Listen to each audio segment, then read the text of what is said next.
All right, everybody. So for those of you tuning in, we have Craig Wright here with us. I'm putting out a message online so that you can also clock in and listen to us. So we'd like to welcome Craig Wright onto the show. This is round two with Craig. So Craig, welcome. Well, thank you for having me back.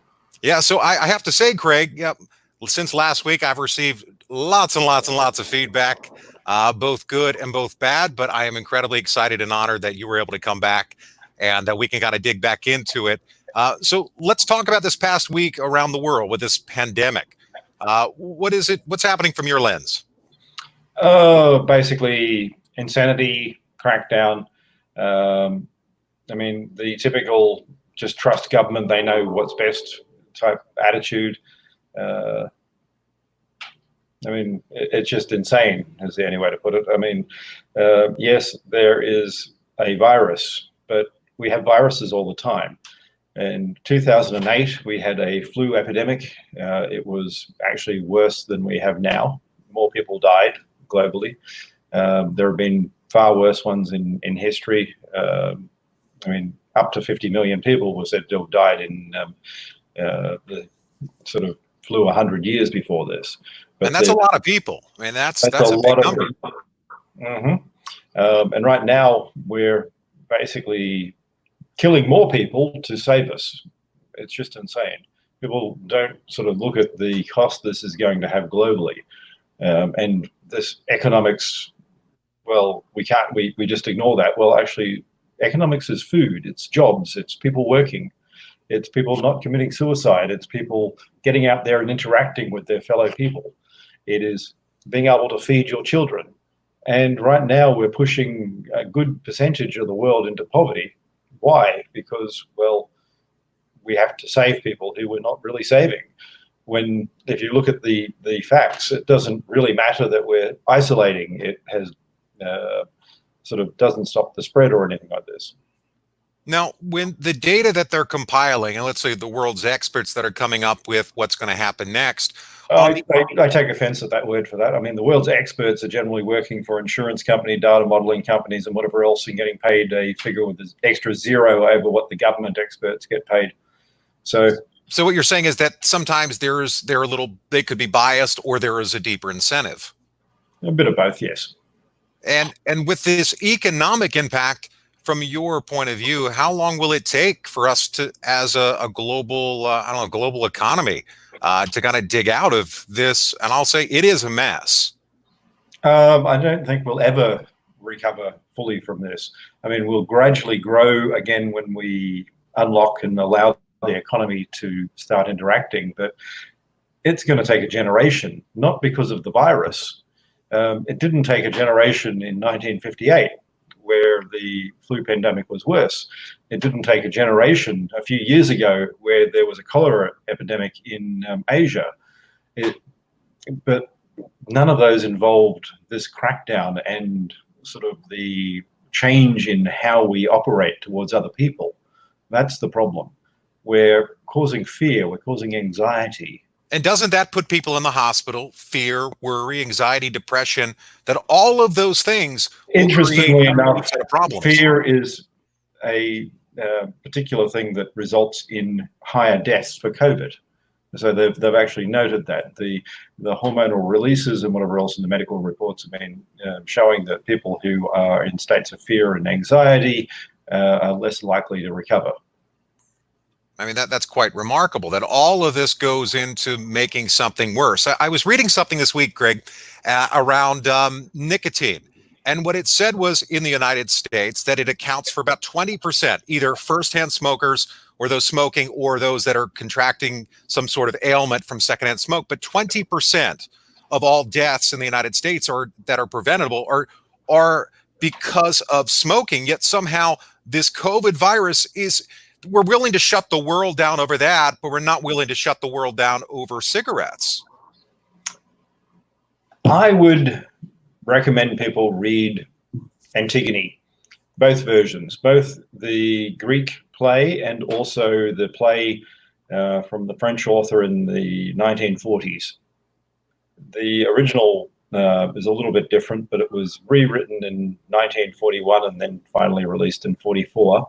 in France during the occupation as a protest against authority, really where authority has sort of legitimacy and all of that sort of stuff. So it's an unusual area for an IT guy to point you at. It is a very unusual thing to kind of dig into, but I look at this pandemic and this epidemic as the world's leaders are trying to make a decision of how do we prevent more deaths? How do we prevent the world from collapsing in the economy? But why is it that we believe if when we're bailing out, which is keeping things from falling apart, isn't that going to create a new set of problems?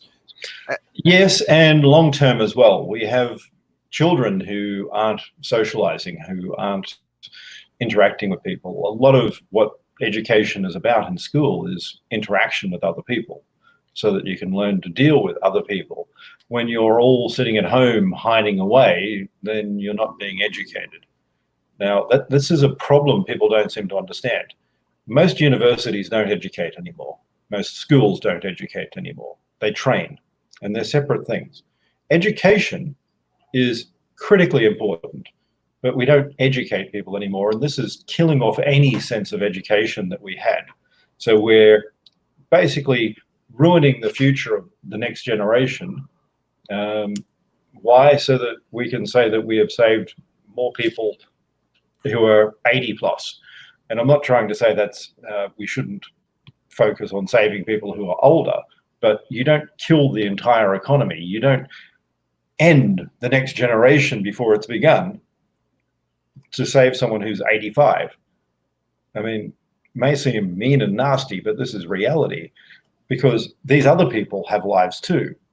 And you're not saving people in homes by stopping the economy. In fact, you're making it less likely that they're going to survive long term because all it's going to do is end up with less money to fund these things, less money for healthcare, less money for everything else. So everyone's doing this short-term reactive approach and not actually stopping and thinking. And no one's thinking that, well, maybe if children were exposed early and got over it, that might be a good thing. So keep the children away from visiting people like their grandparents. Stop that. I mean, I understand that one, but allow children to interact and do the normal bit where they develop immunities and everything like this when they're young. And then, like countries like Sweden and others have, you'll start to see things can go back to normal a lot quicker. And, well, you won't have a generation that's going to be lost at the same time. It's an interesting perspective. You know, I have two young kids, a 9 and a 7-year-old, that all of this chaos, all of this trauma is now going to go into their lives and it will metastasize in some capacity. And you're right, in terms of those that once had a future, this pandemic has changed that. And yes, there are people that have lost loved ones. I have friends of mine that lost family members to this, that not taking away from that, but we also have an obligation to protect the next generation.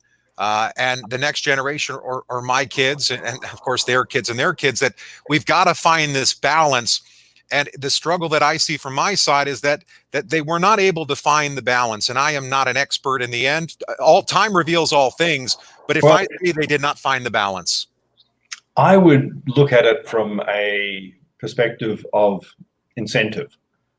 And the incentives of people who are in charge at the moment, those who are our leaders or rulers or whatever else, well, we're talking about people who are not young, who probably don't have children who are young. I mean, Boris is in his 50s over here. Your leader's in his 70s. Most are in the 60 to 70 range, where there's starting to be problems. Most of the people they know, most of the people in Parliament are all older. So we're reacting, or they're reacting, on their own incentives. How do I protect what I have? And they're not the ones who are going to suffer. When the economy goes down, they've still got a job. And government officials still have a job. They do still have a job, and I have friends of mine that had a little clinic where they taught lacrosse. So my daughter, she plays lacrosse. She's a little one, but here they had this amazing business, a business I like to support, and a business that my friends and other friends of ours and others in the community like to support, where they could go and learn how to play lacrosse and other sports from two amazing young people. Well, a letter went out from them, an email about 6 weeks ago that said, it is with the saddest heart and devastation that we have to tell you that because of this, we're going to have to close down and we're not going to open back up. That how many businesses, small businesses, because in many ways, it appears as if the winners have already been chosen, that the winners globally have already been picked. And well, what about those companies that they could have, that they may have been the next, and yet this will create opportunities for new types of entrepreneurship. But there is still a group of people that will never be the same. I think that's part of what's actually happening here. We're killing off entrepreneurship. What we're doing is we seem to be saving all of the big companies, the big incumbents, the mercantil. I mean, it's neo-mercantilism. It's not capitalism like everyone says. Capitalism is not this concept of protecting the big business, the big bank, the big whatever else. It's competition, which is good. But now we have all these big companies who are getting government handouts and entrenching themselves, and they're the ones who will survive. It's all the small guys, the startups, the ones with new ideas. They're the ones who are going to suffer. So it's the entrepreneurs, the ones who have the next generation of what makes society, how we change what we had. They're all going to be crushed. And when they're crushed, they're not going to want to suddenly go back after this and go, hey, I've just lost my house. How about I go and start up a new business? Yeah, and that's one of the impacts, that while we're all having a conversation about, well, we were able to keep the numbers down on the deaths, which to me, that's a big thing. That what a great thing we're able to do, but it's equally creating now a new set of problems that there doesn't appear to be a solution for outside of we're going to print money, which creates a new set of problems that my kids and your future grandkids and others will now inherit. That itself isn't a good thing when you're printing and adding to a debt load that you can't pay back. I mean, can we ever truly pay back the debt, Craig? Well, in theory we could, but that would actually mean hard choices by politicians, a bit of austerity, the move to actually limit sort of how much pork barreling they do. And that's the problem. They're not going to want to do that because they get voted in by actually giving incentives to other people. How do you ensure that you get the bill you want through? You give something to someone else. So our current political system has moved from a democracy to a demagoguery, really. And they're very different. It's part of Plato's cycle of governments, how things collapse. Next stage is anarchy, and then tyrants come in. But we'll see how long that takes. Why do people believe that can't happen? Because there is nothing new under the sun. That it's all happened before and it'll happen again. That people believe, well, it would be impossible for another tyrant to come out of this. I go, is that so unlikely? Because we've solved everything, of course. We are technically so far ahead, so therefore we must have solved everything. The reality is we don't know 1% of 1% of 1% of what we even know. And then I know like a fraction of everything you know on that 1%. So I'm just throwing that out there. Yeah, you know quite a bit more about different things than I do. I just study a lot.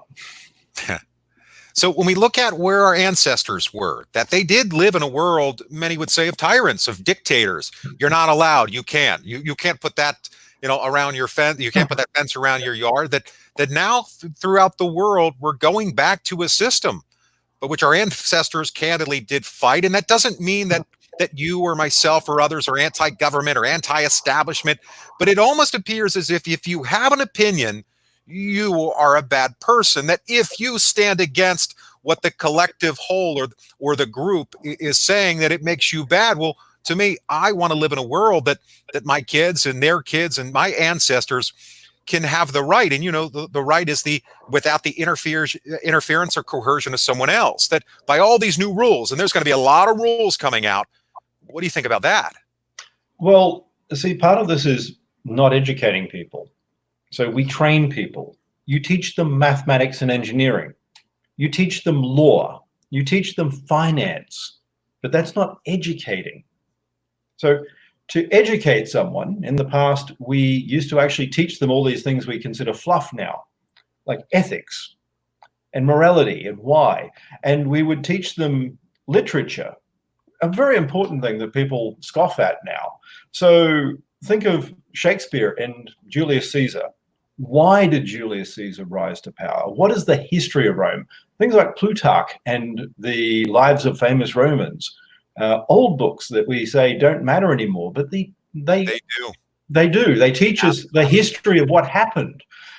If we look at the plays by people like Sophocles and whatever else, why did these things happen? And is this really new? So There's has this, yeah, and you know the old saying that power is never taken; it's given.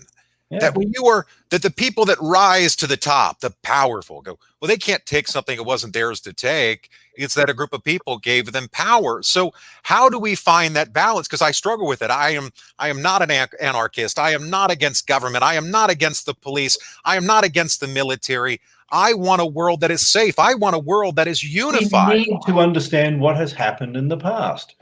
This is why I try and get people to look at things like... Sorry, Dr. Craig. So just the Roman history that people overlook now. Why don't we study that? I mean, it's critical, understanding how our world actually works.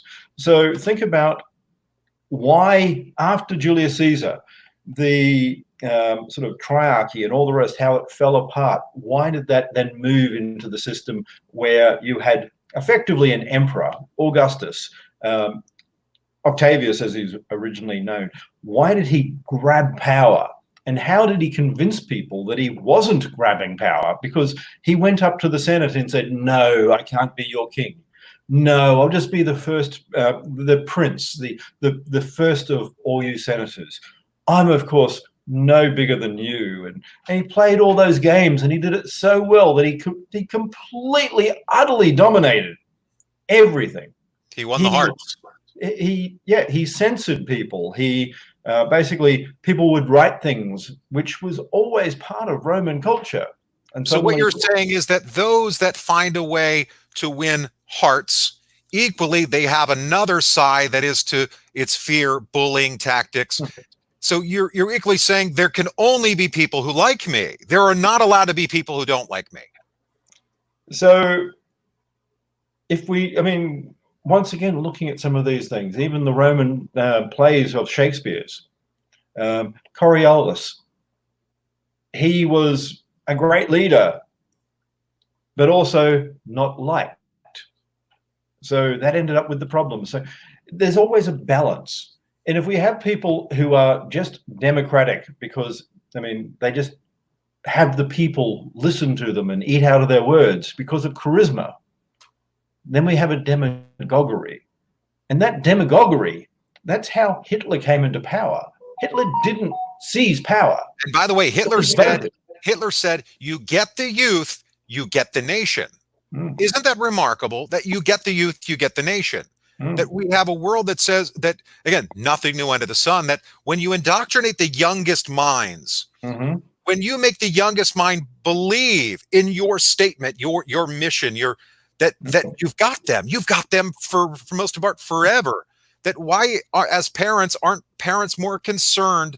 And I am not suggesting there's one person out to get them, but as a greater whole collectively, that the media is indoctrinating them. YouTube apps are indoctrinating them. And it's not, it is that all across the board, they're being indoctrinated to believe and think a certain way. How do we teach them? How do we train them to think for themselves, but without turning people against them? Because that is a challenge. How do you speak your mind without making enemies, or without being considered an anarchist to say, well, I am for cryptocurrency. I don't believe any one economy should crash my coin or my asset. I don't think if any economy were to struggle financially, it should impact me. And I recognize you have to stop attacking for a start and actually explain things. Part of the problem with this anti-bank mentality is Bitcoin's never been anti-bank. Bitcoin is cash. Cash is separate to bank accounts and other things. But we have to also think about what it does do and doesn't do. So there are a lot of big banks who have seized control over the last 40 years. Banking was very different when I was young. Banking was a lot of small savings and loans, credit unions, all this other stuff that have been driven out because of the nature of the controls now. And I'm going to ask you, Craig, just, and I hate to kick in, and I'm going to ask you to speculate, pure speculation, all the way back to the beginning of these banks, these conglomerates, these massive whales. Do you think in the beginning they did everything ethically, everything by the book? Some yes, some no. But I mean, a lot of those who did everything ethically have gone out of business because it has become a scenario where you can't compete if you're doing everything ethically anymore. Especially in the whole deregulation phase that we had like starting about 20 years ago, where your whole mantra was make money quick. The Citibank thing about musical chairs, where while the music is playing, you have to keep playing the game. Well, all of that was really about, well, everyone else is doing it, it's okay for me. The Gordon Gekko bit, which actually came from a real Bond person, the character, was really about how do I make greed everything? And people now falsely say that that's what capitalism is about, what Adam Smith wanted, and say that this is what capitalism does, but it's not. That's mercantilism. That is capture by large entities. Capitalism, the other part that no one seems to read anymore. Adam Smith also wrote Moral Sentiments. When he was talking about the butcher, the baker, and all these people interacting, Adam Smith wasn't talking about the large Chicago global slaughterhouse that transfers meat all around the world. He wasn't talking about tip-top bakeries and their billion loaves a day. So how do we ensure that we have that entrepreneurial spirit? And of course, big companies don't want that. And the big companies want to capture what they have and stay in control. And that to me is kind of the dichotomy that cryptocurrency brings to the spectrum, that you now have this decentralized community that again, I'm one of those that still believes in rules and still working with governments around the world. Like, you cannot completely say that we're going to be rogue. It's just not going to work. But how do these banks, will they ever embrace digital assets? Will they ever embrace cryptocurrency? Some will. We need to allow people to have an entrepreneurial bent and to start trying things. So it's only when people are allowed to do that that we're going to have those opportunities. All right, now I'm going to kind of get into, let's talk about the universe. Aliens. Craig Wright, do you think aliens are real? Do you think they exist? I mean, most likely, considering that there's like 100 billion galaxies out there. And isn't it insane, by the way? I mean, think about that. 100 billion galaxies. Like, yeah. Plus. Do I think they've visited us? No. Yeah, you don't think they've been here yet? No, I don't think they've been here. I don't think they would have bothered with us. If they've got the technology to travel between galaxies or whatever else, then we're just like mold. Yeah, and how about, because I read something online put out by a friend of yours, an article that in Antarctica that they, again, this is my interpretation because I'm not the expert, but that potentially another universe may exist. Is that possible? It's not impossible. I don't believe in sort of multiverse theories.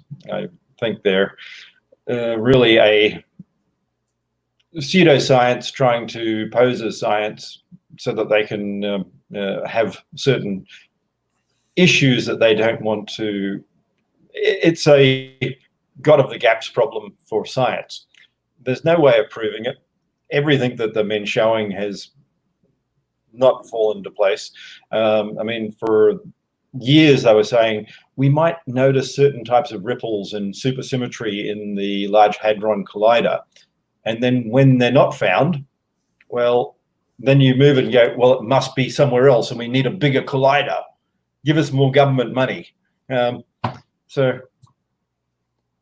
interesting. And somebody just made a comment, which I'm not sure if you're familiar with, but John McAfee just put out a new coin called Ghost. You can say no comment, but again, somebody just asked me the question. John McAfee is a total con man, and I think anything that John McAfee has any say in, stay away from. All right, so that's your opinion on it, or at least on John. All right, so let's move on to vaccines. Talk to me about vaccines. When people create good vaccines, then they're essential. The problem at the moment is we're running around with this false hope saying we're going to discover a vaccine, in months? There's no coronavirus vaccine discovered ever in human history for any variant, although SARS, MERS, whatever else, we've been looking for them. And you don't just say, we've got a vaccine. And there's a lot of conflating vaccines and other things like medicines that actually limit the effects. Like at the moment, people are saying, we eventually found a vaccine for AIDS. No, we haven't found a vaccine for AIDS. We have found medication that you need to take for the rest of your life to limit the impact. So interesting. So in terms of viruses, because you just talked about John, and I know that in life, like, we all have people we like and don't like. I like John. I think he's a super smart guy, but he was one of the first, him and Mr. Norton, of finding viruses and how to fix them. I mean, no, John was never any of that. John was basically someone who stepped in and took someone else's ideas and ripped them off, and managed to get a bit of money for taking other people's work. Interesting. Well, maybe one day we can have a debate. I can have two minds go against each other. All right. So moving on to kind of the final round. You told me that you were a chef, that you like to cook. What's your favorite types of foods to cook? French and Mexican. French and Mexican. So fairly much a dichotomy of very different flavors. Very different flavors. All right, everybody. Well, Craig, thank you again for tuning in. This, again, is just getting to know Craig Wright, what he thinks, what he believes, what his opinions are. And those are his opinions, that in life we feel what we feel. And that for those of you that will tune in, you'll think what you think, you'll feel what you feel. And I believe everybody is entitled to their own take, to their own opinion, in a judgment-free zone. So, Craig, thank you for joining. Maybe one day we'll get around 3, and I'll work on see if I can get John on with us. All right. All right, guys. Thanks again, Craig. Really appreciate your time. All right, everybody. This is Dustin Planolt.